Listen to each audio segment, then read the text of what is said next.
আসসালামু আলাইকুম।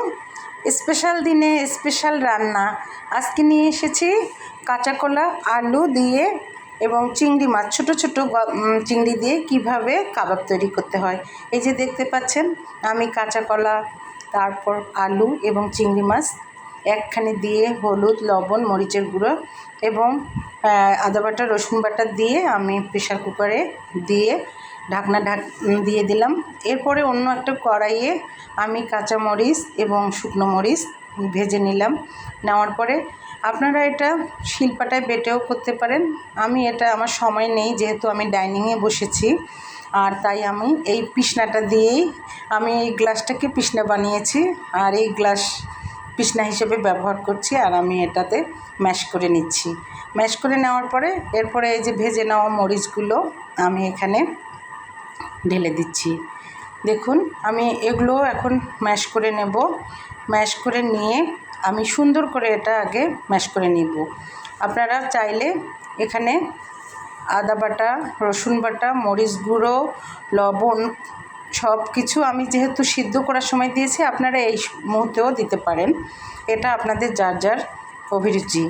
আর আমি অন্যদিকে পেঁয়াজ কুচি, কাঁচামরিচ কুচি, ধনিয়া পাতা, এদিকে সব কিছু আমি এখন মিক্সড করে নিচ্ছি।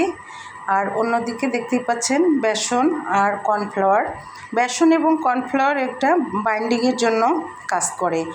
আমি এগুলো এখন ওই রেসিপির সাথে অ্যাড করব। এই যে অ্যাড করে নিলাম আরেকটা ডিম। এই ডিমটা দিলে অনেক সুন্দর মুসমুসে হয় এবং খেতেও সুস্বাদু হয়। আর এই কর্নফ্লাওয়ার এবং বেসনটা আমাদের বাইন্ডিংয়ে সাহায্য করে। যে কোনো কোপ্তা, কাবাব যেটাই বানাই না কেন, যদি আপনারা বেসন বা কর্নফ্লাওয়ার ব্যবহার করেন, কর্নফ্লাওয়ারে ক্রিস্পি ভাবটা চলে আসে। আর এই দেখুন আমি হাত দিয়ে এখন সকল উপকরণ একসাথে এইভাবে ম্যাশ করে নিচ্ছি। নিয়ে এরপরে আমি এক একটা শেপ দেব। শেপ দিয়ে এটা আপনারা ছোট শেপ এবং বড় শেপেও তৈরি করতে পারেন। আর শুক্রবারের এই রেসিপিটি আমি ব্যবহার করছি কারণ এই রেসিপিটাতে আমি চিংড়ি মাছ ব্যবহার করছি, আর আমার বাচ্চারা চিংড়ি মাছ খেতে অনেক বেশি পছন্দ করে।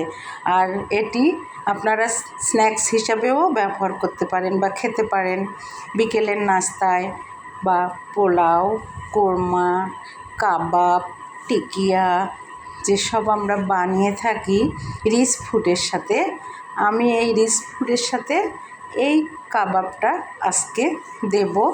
যার কারণে এই যে আমি এখন এই ব্রেড ক্রামে চুবিয়ে চুবিয়ে এটা একটা প্লেটে রাখছি।